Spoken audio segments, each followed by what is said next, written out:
morning. Thank you. Good morning. Okay. Thank you for having me up here today. I have to show you some pictures I took yesterday. These are some revealing pictures. We got that one. I got him in the middle of me talking. I got that one. And I got a picture of them. I think that was when they were doing syrup. That was the hard pancake. That was a crunchy pancake. Have that picture. We have that one.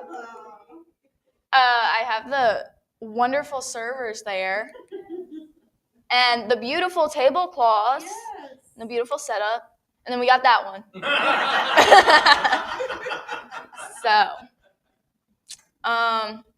I'm going to be talking about what it means to be a Christian. Most people think that being a Christian means just believing in God. But by that definition, wouldn't that make Satan a Christian too? Because Satan believes in God. A Christian by definition is someone who continually follows Jesus with their belief that he came, he died, and he rose, and who tries to live a life according to his word in the Bible. I think that people think that just because you believe in God and believe in the Bible, that makes you saved. But you're not going to get anywhere if you don't act on your belief. The Bible is to be lived, not just believed. James 2:19 says, "You say you have faith, for you believe there is one God. Good for you. Even the demons believe this, and they tremble in terror." So by that verse and that statement that being a Christian is believing in God, wouldn't that make demons Christians too? I mean, just saying. By that definition of being a Christian, you would be saying Satan and the demons are Christians. You can't only believe in God and think that you're done and don't have to work for anything. Well, no. James 4:7 says, "Submit yourselves therefore to God, resist the devil, and he will flee from you." The devil won't flee just because you believe. Being a Christian is not just a title, it's a lifestyle and a relationship. I lost my place, guys. Anyways. Okay, there we go. Belief is essentially the foundation, but it doesn't stop there. If you have just belief, you're putting yourself into a category of religion and not relationship. John 14, there's that. I forgot about that. John 14:6 says, "I am the way, the truth, and the life. No one comes to the Father except through me." This verse highlights that a personal relationship is vital and necessary through your Christian walk with Jesus. Let's think back to Revelation 3:14 through 22. God is speaking to the church of Laodicea. Obviously, that was some crazy verses right there. In verse 15 and 16, we see that God says, "I know your deeds, that you are neither cold nor hot. I wish you were either one or the other. So because you are lukewarm, neither hot or cold, I'm about to spit you out of my mouth." Ouch. It's rough. I see this church as a group of people who come to church every week and worship and focus so intently on the sermons, but after it all ends, when they leave, they go back to their normal lives, not wanting to have a personal relationship with God, like someone who acts all holy on the weekends and then however they want the rest of the week. Pastor Todd Wagner of Watermark Community... Wait, what? Huh? No! What? Where did it go?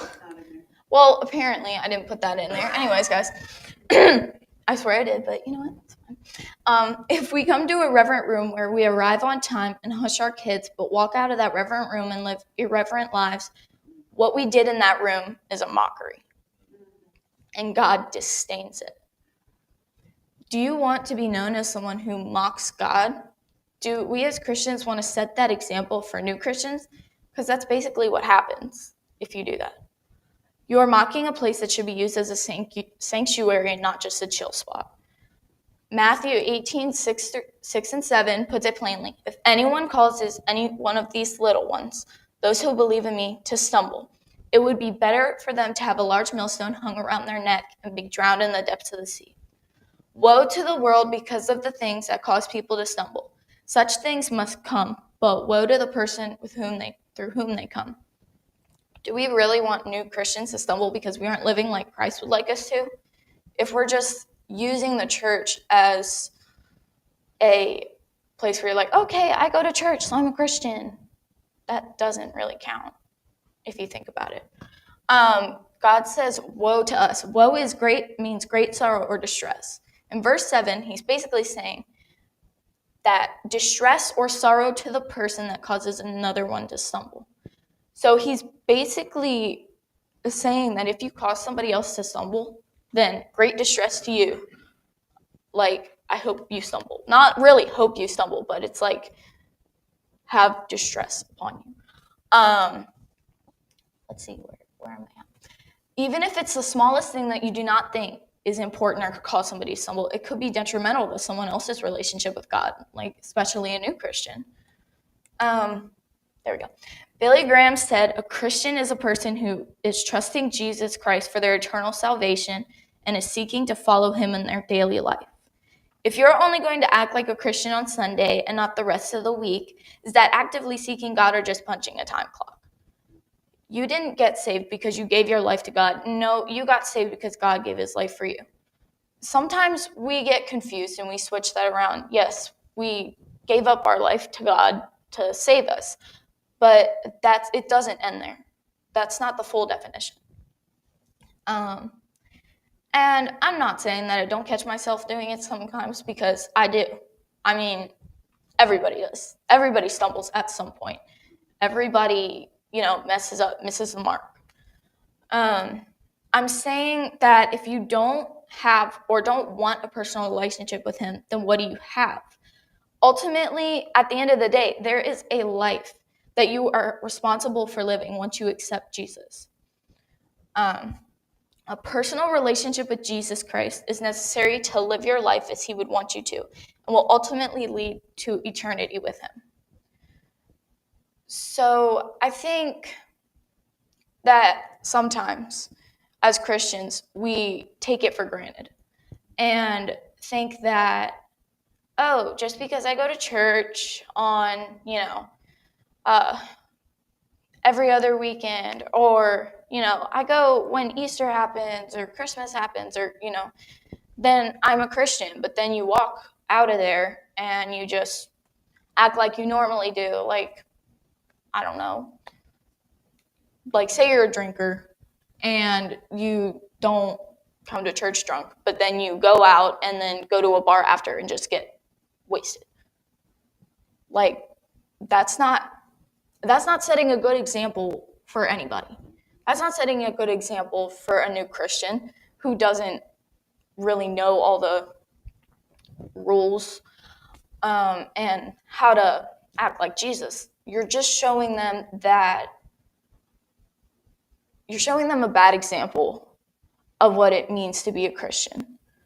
I think that we need to stop thinking that just because we accepted Jesus into our lives and got saved, that it just ends there, and we don't need to have a personal relationship at all, or try to actively seek him. Like, I'm just going to church, listening to a sermon. Oh, yay, I'm done. I talk to people. Oh, I'm done. I don't have to do anything in the community or anything anywhere. Just sit in service, worship, then leave. I think many people just get that confused. If you want a personal relationship, you need to also fellowship with people. You can't just come to church on a Sunday and just, have that time of fellowship. You can do whatever you want, but that's not going to get you a personal relationship with God, ultimately. And I mean, like going to small groups and stuff like that, that's how you fellowship with people. That's how you get closer to God and see, where they are with their walk.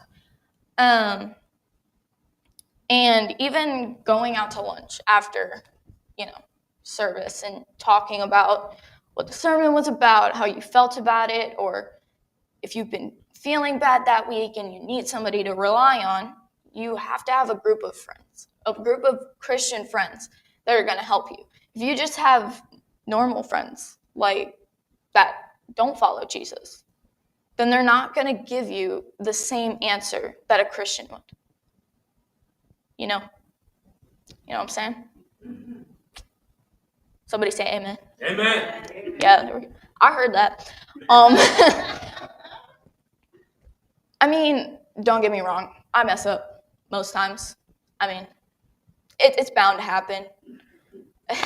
Just saying. Like, I mean, if you say that you don't mess up, then bye, you're a liar. Like, I don't believe you. Like, I literally do not believe you. Sorry, but I just don't believe you. It's like saying that, oh, I've never lied before. Okay.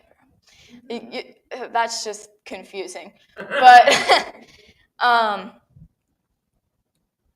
just feel like most Christians, not most Christians, I won't say that, but some Christians just want, just even if they go to small groups and stuff, some Christians just do that because they feel obligated to, just punching a time clock, when they come in and when they go out.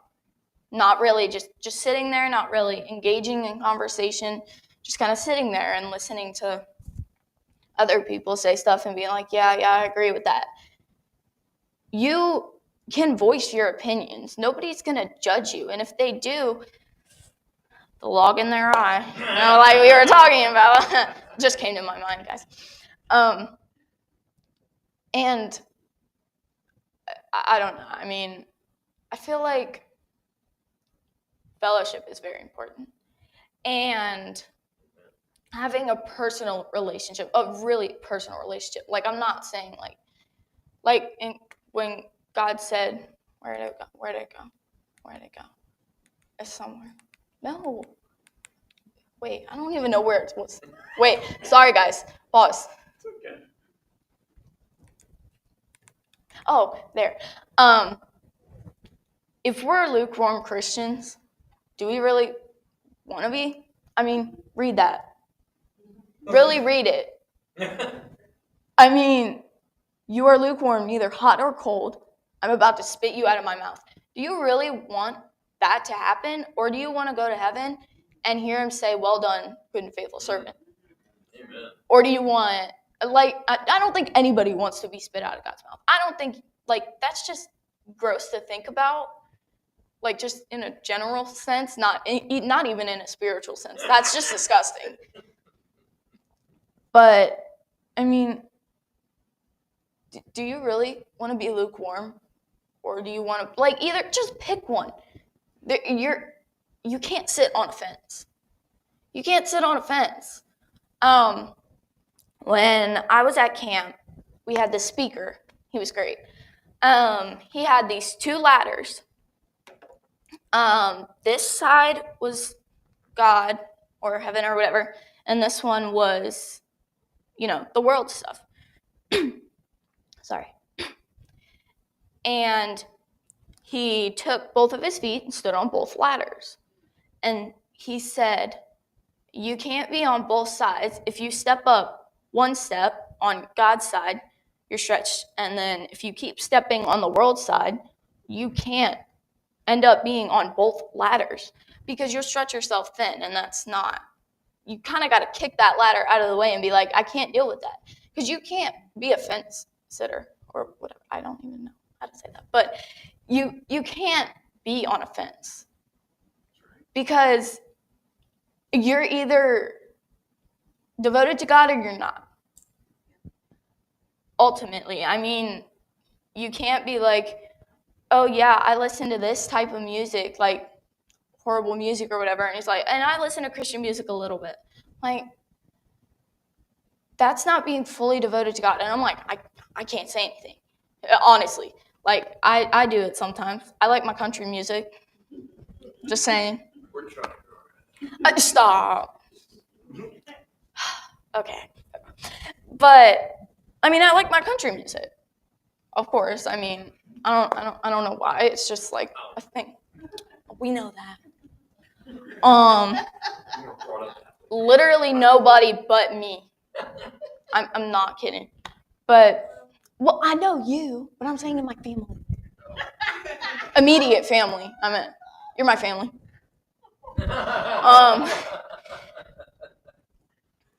But I've been trying to grow out of listening to more country music than Christian music.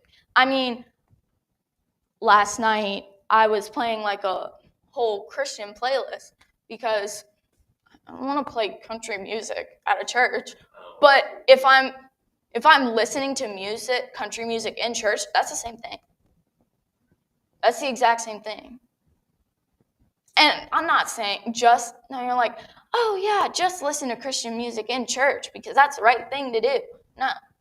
Have it on your radio or have a CD or, listen to a podcast like Mr. Brian does, and he has podcasts playing in his car. But I think that most people think that you can be a fence sitter, you can just be part of the world and then part of God. But you can't, because honestly, sitting on a fence is uncomfortable. I don't personally know because I've never sat on a fence, but I bet it's uncomfortable. And eventually, if you keep sitting on the fence, you're going to fall over. You can't just, in those cartoons when they're, sitting on a fence, and then they just, fall over into the next person's yard, and the person's like, get out of my yard. Get off my lawn, Guster. No, I'm kidding. Anyways, nobody gets that but him. Anyways. But, you're going to eventually fall over. And if you're leaning one way towards the other, that's where you're going to fall. Because you can't be exactly in the middle. That's not how that's going to work. You're either going to fall over to God's side or you're going to fall over to Satan's side. You shouldn't be, if you're falling over on God's side, you shouldn't even be on the fence. You should be already on that side of the fence. I don't know, just saying. I told y'all to not get offended. Yesterday, I told you, I said, please do not get offended. But, just saying, this isn't me, okay? This is not me talking, guys. But, oh, very funny. Hey, it just has my dramatic flair into it. But yeah, I do think that if somebody sees, outside of the church, say you're in a grocery store or whatever, and somebody from the church sees you, and they're about to come up to you, and they see you, maybe you're getting, some cheese or something, or some, meat from the deli or something, or some chicken. And then they start, making you mad, and then you start cussing them out. What's that person from your church going to think about you? I mean, it's not going to, I hope it doesn't change the way they feel about you, but it changes their perspective on you. And, I mean, I'm not saying that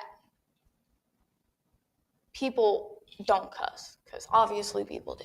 I mean, obviously. Or that Christians don't cuss, because they obviously do. But I'm just saying that if you're going to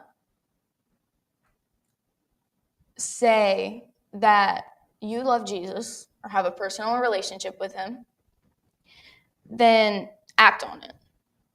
Don't be a faker in church. Don't pretend you're somebody that you're not. Don't pretend to be one person here and then go out and go to school or your work and act like a completely different person. You can't be two people unless you have that weird disorder. That is weird.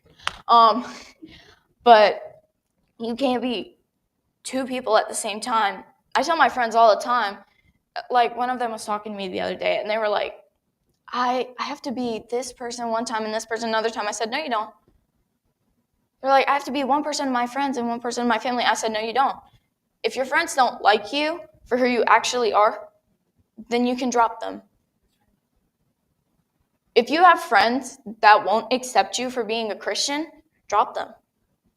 Not completely. You could still talk to them and be nice to them. But just be like, no. I can't, because that's not beneficial to your Christian walk. Personally, I've done a lot of that the past couple of years. And I go to a Christian school, so if that tells you anything. I've had to separate myself from certain teams because of that. But I personally do not put up a front in front of my friends, because I literally am who I am. Like, I don't care. If they don't like my silliness and craziness, they can go away. Because we all know I'm crazy. Y'all have put up for that for 7 years? Longer for you. And you. And you. But I don't know. That's what I feel is very important. You have to surround yourself with people that are going to help you, and they're not going to, lead you astray, or don't be a fake Christian. Be a real Christian. Don't try to convince yourself that, I have to be this way at church and this way somewhere else. No, be the same person. You don't have to hide what kind of Christian you are to people. If they can't accept that, then that's their problem and not yours. You can't, in this situation, you can't care about their opinion, because their opinion doesn't matter. Only God's opinion matters. Amen. So ultimately, what kind of Christian life do you want to live? Do you want to be a fence sitter, or do you want to be on the other side of the lawn? Just saying. No, the good side of the lawn, not the bad side. The right side. My right side. My right side.